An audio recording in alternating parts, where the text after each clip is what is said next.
हरे कृष्णा। शील प्रभुपाद की जय। एक व्यक्ति थे जिनको विश्वामित्र जी ने अपने तपस्या के बल पर स्वर्ग भेज दिया था इस भौतिक शरीर के साथ। भौतिक शरीर तो स्वर्ग में भी होता है, परंतु इस धरती पर जो हमारा शरीर होता है ऐसा शरीर था उनका। धरती के वासी थे और विश्वामित्र जी ने उन्हें स्वर्ग भेज दिया। तो स्वर्ग के देवताओं ने उन्हें वहां से धक्का मारकर गिरा दिया। बीच में ही वो लटक गए और विश्वामित्र जी ने वहां उनकी कुछ व्यवस्था कर दी। तो उन्हें त्रिशंकु के नाम से जाना जाता है। तो त्रिशंकु के पुत्र हुए राजा हरिश्चंद्र। हरिश्चंद्र सत्यवादी कहलाते थे। तो राजा हरिश्चंद्र के सत्य का गुणगान सब जगह फैल गया। नारद मुनि ने जब इंद्र के सामने कहा तो इंद्र को अच्छा नहीं लगा। इंद्र ने सोचा कि इसकी परीक्षा लेंगे, सत्य है सच में या ऐसे ही बोला जा रहा है। तो विश्वामित्र से ही उन्होंने सहायता मांगी परीक्षा लेने के लिए हरिश्चंद्र की। तो विश्वामित्र ने क्या किया कि सपने में वो अपने योग के बल पर राजा हरिश्चंद्र को सपना दिया। राजा हरिश्चंद्र पूरे पृथ्वी के राजा थे। वैसे अयोध्या में वास करते थे, अयोध्या राजधानी थी, परंतु पूरी पृथ्वी के वो निष्कंटक राजा थे, कोई दूसरा राजा नहीं था। तो विश्वामित्र जी अपने योग के बल पे उनसे नींद में, जब वो सपने में थे उस समय मांगा राज्य, और हरिश्चंद्र ने नींद में ही उनको राज्य दान में दे दिया। क्योंकि हरिश्चंद्र बहुत बड़े धर्मात्मा थे, भक्त थे, सत्य वचन बोलते थे और दानी थे।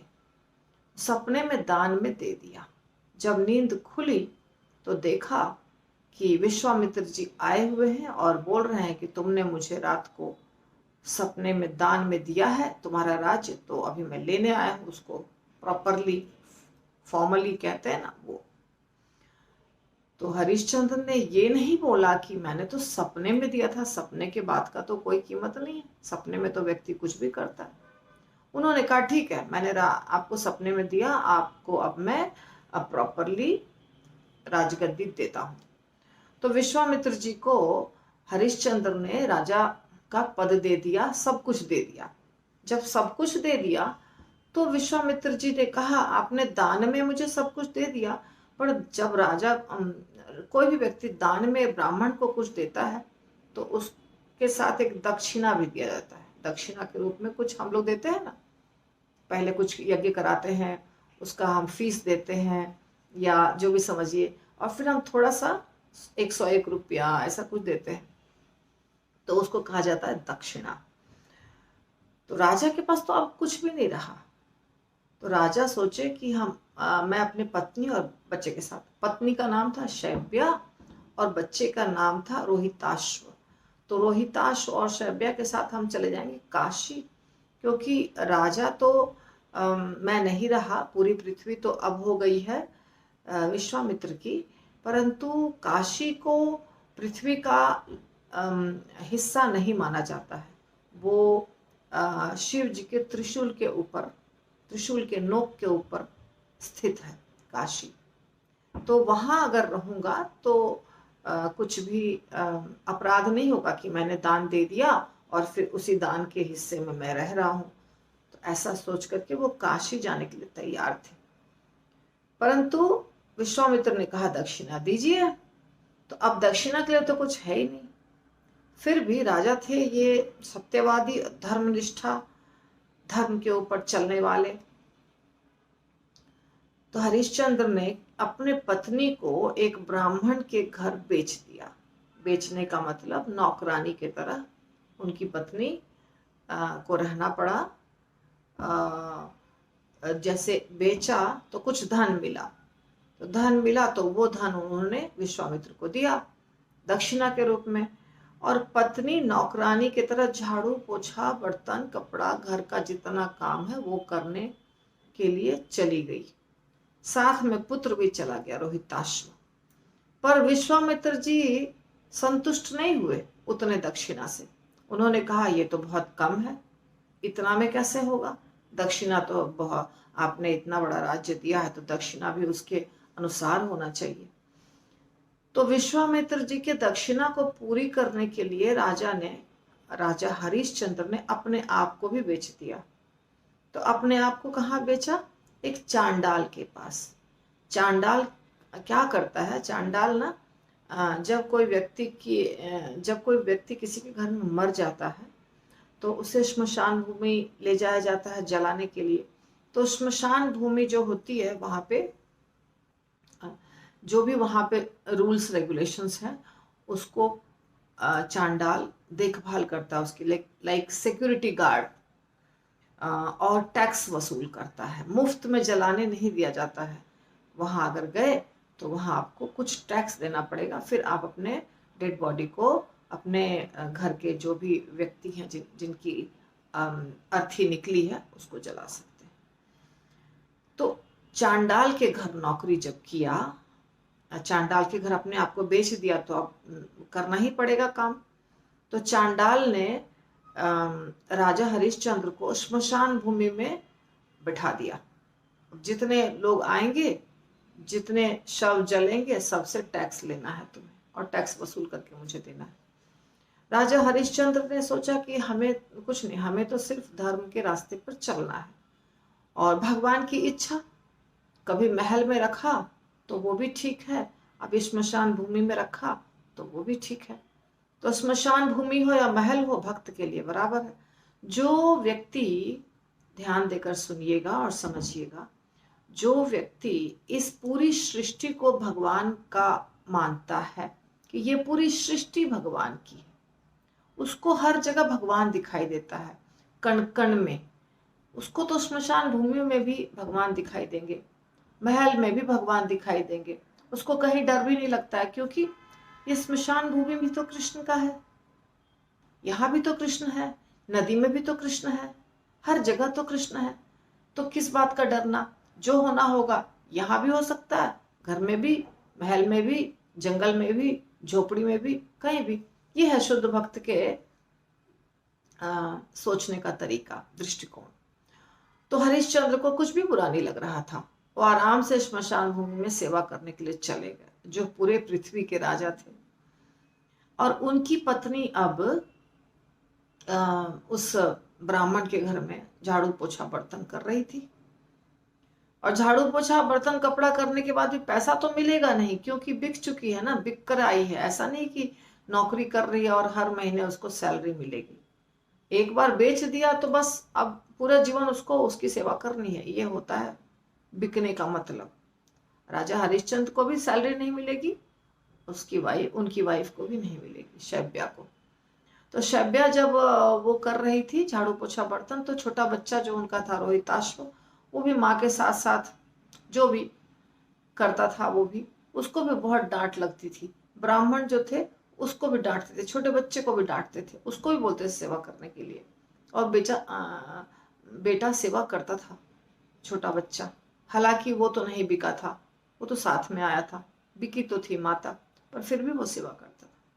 तो सेवा करने के दौरान एक दिन कहा कि जाकर फूल ले आओ मेरे लिए शाम के पूजा के लिए। तो बच्चा गया फूल लाने, वहां उसे एक सांप ने काट लिया। सांप ने जब काट लिया रोहिताश्व को, उसको रोहित भी कहते थे, रोहिताश्व पूरा नाम है, रोहित शॉर्ट में कहते हैं रोहित। तो रोहित को सांप ने काट लिया। सांप जब ये नहीं आया घर बहुत देर तक, तो माँ को लगा कि कहाँ गया मेरा बच्चा। तो देखने गई तो देखी कि बच्चा मरा पड़ा है। अब माँ के पास ना एक पैसा है, ना कोई साथ देने वाला है, ना मॉरल सपोर्ट है, ना कोई साथ में रोने वाला है। एकदम अकेले बच्चे के शरीर को लेके और उसको अपने साड़ी से ढक के, क्योंकि 1 रुपया भी तो है नहीं जो कि कफन भी खरीदेगी कहीं से या कोई तैयारी करेगी, ना कोई अपना आदमी है। और ये जो ब्राह्मण था ये तो निष्ठुर था, बिल्कुल नौकर के रूप में खरीदा था राजा के पत्नी को। तो उस डेड बॉडी को लेके पहुंच गई जलाने के लिए श्मशान भूमि, अकेले रोते धोते। वहां पहुंची तो वहां तो थे राजा हरिश्चंद्र, टैक्स मांगने के लिए तैयार। राजा हरिश्चंद्र ने देखा नहीं कि मेरा पुत्र है या मेरी पत्नी है। वो पहुंच गए और बोले कि आप जला नहीं सकते हैं इस बच्चे को जब तक आप टैक्स नहीं दीजिएगा। तब पत्नी खूब रोने लग गई, वो पहचान गई अपने पति को। जब खूब रोने लग गई तो उसकी आवाज से राजा पहचाने कि ये तो शैब्या है। फिर शैब्या को बोला, देखो शैब्या, तुम आ, तुम नौकरानी बनी, मैं नौकर बना, बिक गए, हम लोग गुलाम बने, नौकर नौकरानी भी नहीं, गुलाम बन गए। क्योंकि मुझे धर्म के रास्ते पर चलना है, मैं अधर्म नहीं कर सकता। तो धर्म की रक्षा के लिए हमने इतना बड़ा त्याग दिया। घर मतलब राजमहल त्यागा, मुकुट त्यागा, सिंहासन त्यागा, जंगल में या कहीं हम बिना खाए पिए भटक रहे हैं। और अब एक छोटी सी चीज है कि टैक्स देना है इसको जलाने के लिए, रोहित को।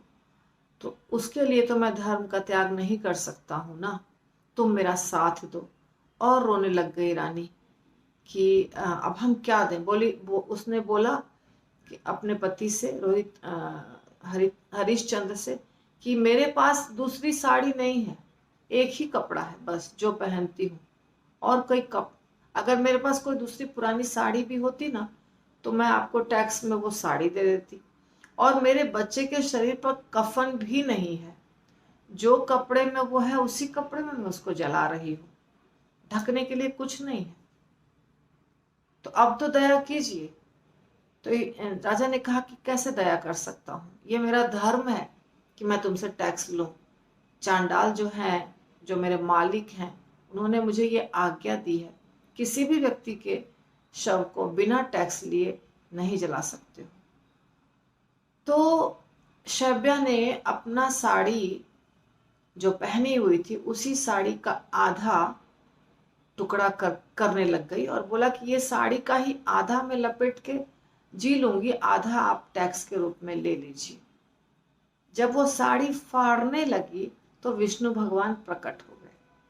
उन्होंने कहा, हरिश्चंद्र मैं प्रसन्न हुआ तुमसे, तुम्हारे धर्म निष्ठा से, तुम्हारे सत्य वचन से, तुम्हारे दान से, तुम्हारी भक्ति से मैं बहुत प्रसन्न हूं। तभी इंद्र भी आ गए, विश्वामित्र जी भी आ गए और ये जो बन गए थे चांद। इस प्रकार राजा की परीक्षा हो गई समाप्त। धर्म ने बताया कि मैं चांडाल बना था, मैं परीक्षा ले रहा था। इंद्र ने रोहिताश्व को फिर से जीवित कर दिया। भगवान ने भक्ति का आशीर्वाद दिया हरिश्चंद्र को।